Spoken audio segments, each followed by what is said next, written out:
আমাদের বাড়ির কাছে, বাবার বাড়ির কাছের জলপাই পেরেই হবে আচার। এই যে জলপাইগুলো পাড়া হচ্ছে, দেখুন কত উঁচুতে ওঠে। জলপাই পেরে ভালো করে ধুয়ে একটু লবণ, একটু হলুদের গুঁড়া দিয়ে তারপর সিদ্ধ করে নিলাম।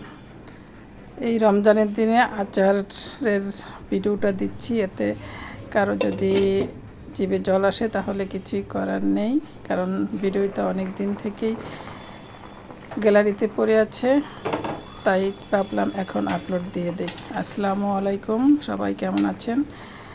আলহামদুলিল্লাহ, রোজার দিনে সবাই আশা করি কুশলেই রোজাগুলো, সেহরি, ইফতার, তারাবি ভালোই পালন করছেন। এই তো আমার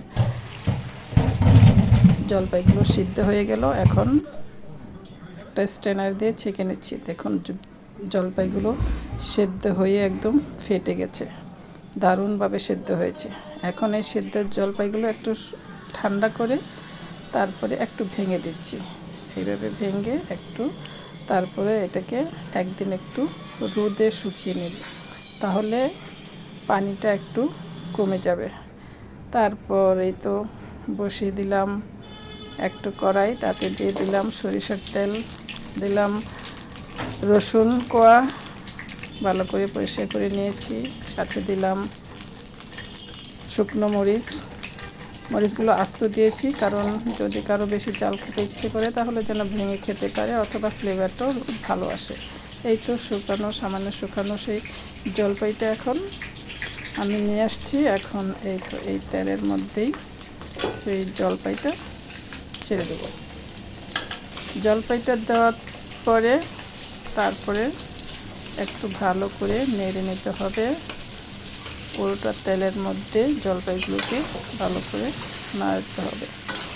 এই নাড়ানোটাই সবচেয়ে বড় কাজ আচার তৈরির সময়, কারণ সঠিকভাবে যদি নাড়ানো না হয় তাহলে তলায় লেগে যেতে পারে, পোড়া লেগে যেতে পারে, বন্ধ হয়ে যাবে। এখন দিয়ে দিলাম একটু আদা রসুন বাটা, সামান্য হলুদের গুঁড়া, সামান্য মরিচের গুঁড়া। এটা দিয়ে আবার নাড়তে হবে, যথারীতি কাজ। আচার সবারই পছন্দ, আর টক ঝাল মিষ্টি যখন একত্রে হবে তখন অবশ্যই এটা স্বাদের হতে বাধ্য। এই তো একটু কষানো হয়ে গেছে, এখন এই যে চিনি দিয়ে দেব। চিনিটা আমি বেশ কিছু পরিমাণ দিয়েছি, এটা বুঝে দিতে হবে, যার যতটুকু মিষ্টি খেতে পছন্দ তা সে ততটুকুই চিনি দেবেন। আমি কিন্তু এখানে প্রায় 3 কাপের মতো চিনি দিয়েছি। চিনির সাথে আর কিছুই দেওয়ার প্রয়োজন হবে না তেমন একটা। এখন ভালো করে নাড়তে হবে, নাড়ানো থামানো যাবে না, তাহলে নিচে লেগে যেতে পারে। আস্তে আস্তে চিনিটা গলে যাবে, আর এক এক করে আমি চিনি দিতে থাকবো। এখন দিয়ে দিচ্ছি একটু গরম মশলা, ফ্লেভারটা খুব সুন্দর আসবে। গরম মশলার মধ্যে তেজপাতা, দারুচিনি, এলাচি সবই দিয়ে দিলাম। এখন একটু পাঁচফোড়নকে সামান্য পাশের চুলায় ভেজে নিচ্ছি। এটাকে একটু গুঁড়ো করে নিতে হবে, সামান্য থেতলে নিয়ে।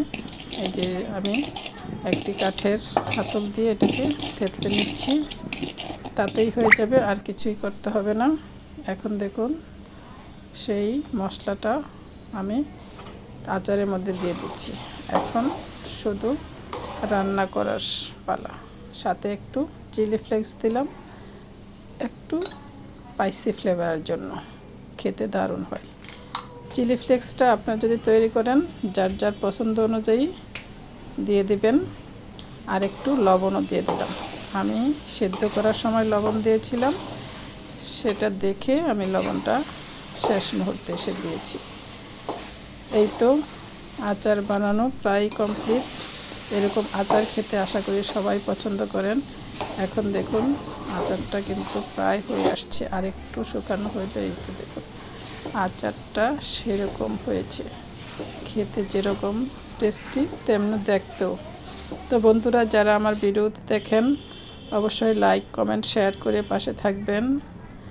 বেশি বেশি কমেন্ট করলে পেজের এঙ্গেজমেন্ট বাড়ে, তাতে সবারই লাভ। তো ভালো থাকবেন। আসসালামু আলাইকুম।